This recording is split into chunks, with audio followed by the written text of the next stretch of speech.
Bonjour Zoubida, je suis Cécile Coudriou, vice-présidente d'Amnesty International France.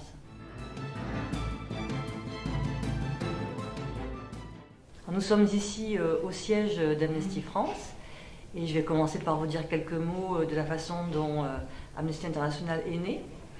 En fait, elle est née il y a 51 ans et elle est née du sentiment d'indignation d'un homme d'abord. C'était un avocat qui s'appelait Peter Benenson qui n'a pas supporté ce qu'il a lu dans le journal. Et ce qu'il a lu dans le journal, c'était que 2 jeunes étudiants portugais avaient été arrêtés et emprisonnés simplement pour un toast à la liberté. Et de cette indignation est née une envie d'agir, et bien sûr pas d'agir seul, mais de fonder une association où justement il serait possible d'associer toutes les bonnes énergies pour pouvoir venir en aide à des personnes qui étaient victimes de ce genre de violation des droits, tels que ces 2 premiers étudiants portugais.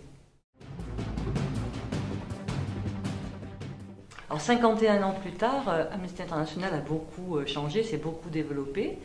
Aujourd'hui, il y a 3 millions de membres et de sympathisants à travers le monde, puisqu'Amnesty est présente dans à peu près 150 pays dans le monde. Et il y a donc avant tout, bien sûr, des membres, des sympathisants, mais il y a aussi des salariés aujourd'hui, puisqu'il y a un siège à Londres, et puis il y a des sections, des structures dans différents pays du monde. Et en fait, les salariés permettent de favoriser en fait l'organisation de l'action, mais elle est menée par des militants sur le terrain, de manière plus ou moins régulière, c'est très variable. Il y a des gens qui font vraiment y passer un certain nombre d'heures dans la semaine, d'autres pour qui ce sera plus ponctuel. Mais ce qui est vraiment important, c'est que ça soit resté un mouvement de militants.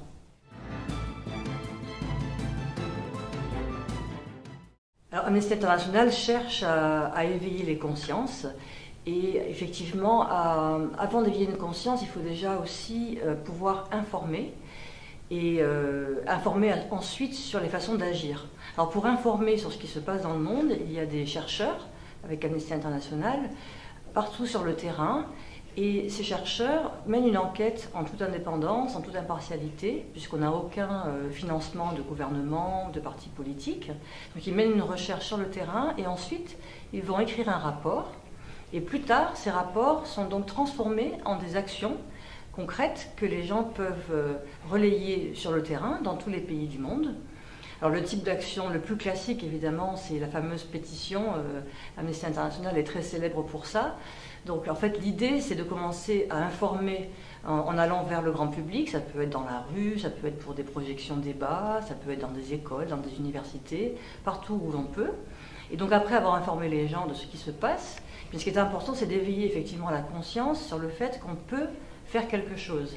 Puisque bien sûr, au départ, on a parfois un sentiment d'horreur quand on se rend compte des violations des droits qui peuvent être commises partout dans le monde. Donc les exemples les plus historiques, on va dire, ce sont les prisonniers d'opinion, qui sont de manière arbitraire emprisonnés, parfois torturés et même assassinés, tout simplement parce qu'ils avaient cherché à exprimer une opinion contraire à un gouvernement. Donc ça, on va dire, c'est la base même d'Amnesty, c'est son fondement historique.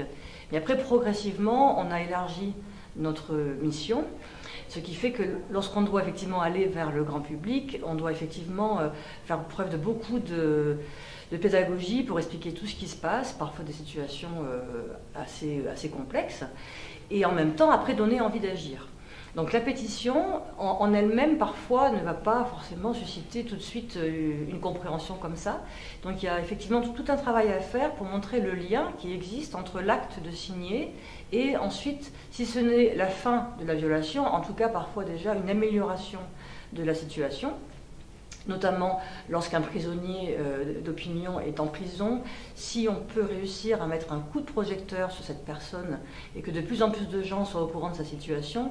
Un des exemples emblématiques, bien sûr, ça va être Aung San Suu Kyi récemment, qui a été libéré grâce à cela, entre autres. C'est vrai que l'opinion publique, au niveau international en plus, quand c'est tous les pays du monde en même temps qui se mobilisent, a un impact sur les autorités.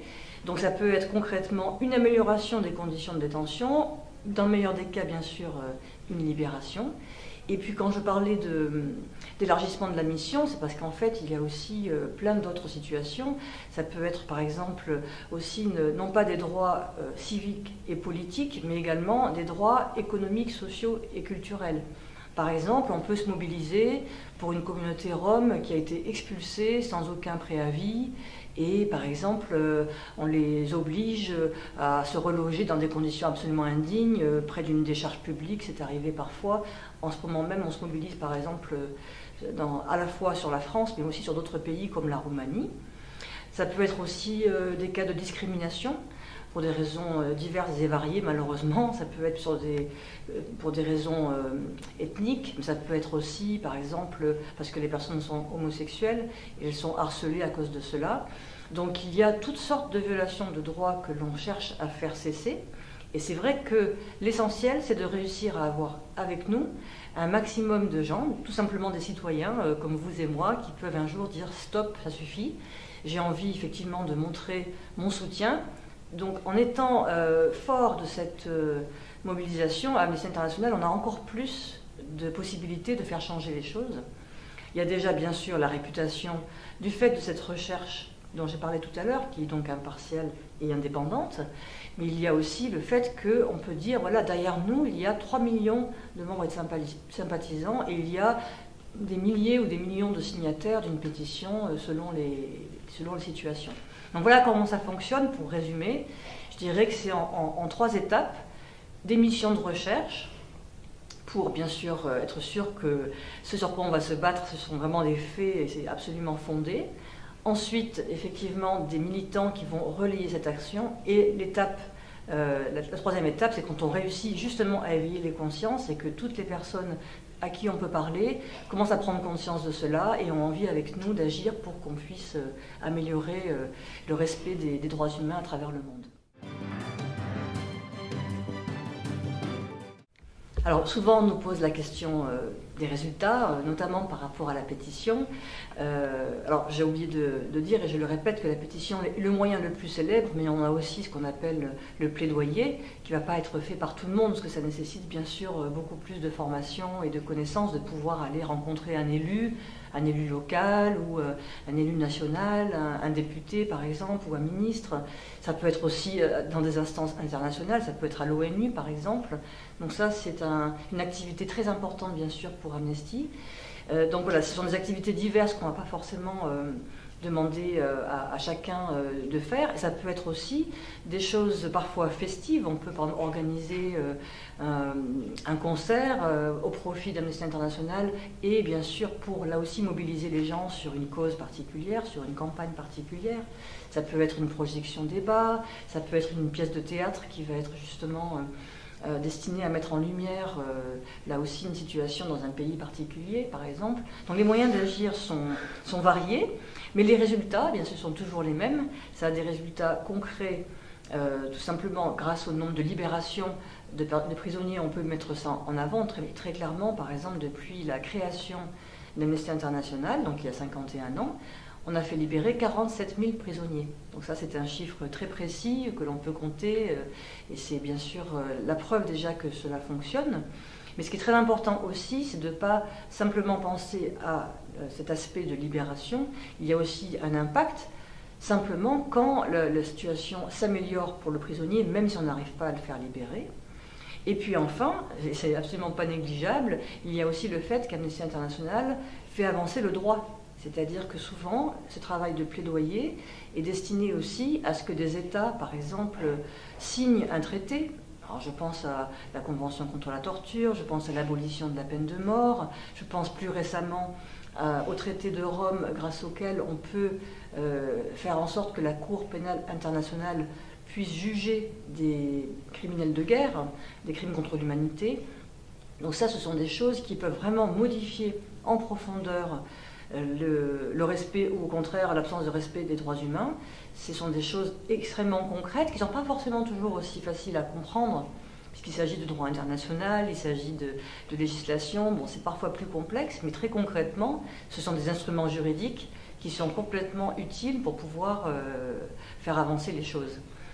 Donc voilà, des résultats en fait sont parfois sur des individus, parfois sur une communauté, parfois sur un État qui va signer un nouveau traité, sur une entreprise qui va enfin accepter, par exemple, de réparer des dégâts qu'elle aurait commis sur l'environnement et qui auront des conséquences sur les droits humains évidemment, ou une entreprise qui va cesser d'investir dans des armes de bombes à sous-munitions, par exemple, qui sont absolument dévastatrices. Donc il y a des impacts, des effets extrêmement divers selon les campagnes que l'on mène, selon les cibles également de cette campagne.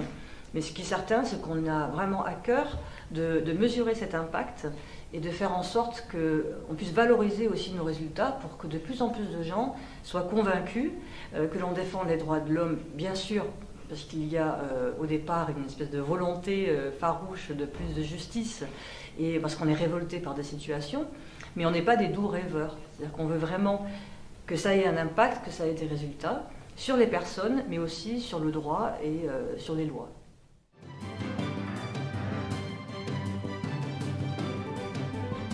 Alors, le message qu'Amnesty International lance à l'humanité, c'est justement un message d'humanité. Je dirais que l'important, c'est de tout le temps favoriser la solidarité internationale et de se dire que n'importe quelle personne, où qu'elle soit dans le monde, peut se sentir concernée par des violations des droits humains qui sont commises sur des citoyens qui sont parfois à des milliers de kilomètres. Mais ça ne fait rien, ça ne fait pas de différence. La question, c'est qu'on est tous des citoyens du monde, on est tous membres justement de cette humanité, et on a tous justement cette solidarité au fond de nous, même si parfois la situation du monde économique, sociale, etc., peut aussi, il faut bien le dire, faire devenir les gens un peu plus égoïstes, un peu plus repliés sur eux. Nous, justement, notre message, c'est voilà, que c'est ce qu'il y a de plus beau, de pouvoir, au-delà des frontières, venir en aide à des personnes dont les droits sont bafoués, que ça a réellement une utilité, que ça a réellement un impact, et puis surtout, c'est ouvert à tous. C'est-à-dire, le message, c'est aussi un message d'ouverture, ce qui va ensemble, finalement, puisqu'il y a une solidarité, que les citoyens sont citoyens du monde et cherchent à améliorer le monde tous ensemble, eh bien, il faut aussi bien se dire que même si parfois, comme je l'ai dit, il y a des questions qui sont plus complexes que d'autres, lorsqu'il s'agit du droit international, c'est pas forcément tout le monde qui a envie de lire des textes, par exemple, mais on a une façon d'agir, une façon d'appeler à agir, qui fait que ça peut aussi provoquer un élan, en fait, une envie de faire bouger des choses, une envie de faire bouger d'autres personnes avec soi. Et ça, c'est véritablement ouvert à tous. Donc voilà, c'est vraiment solidarité internationale qui est un principe fondamental.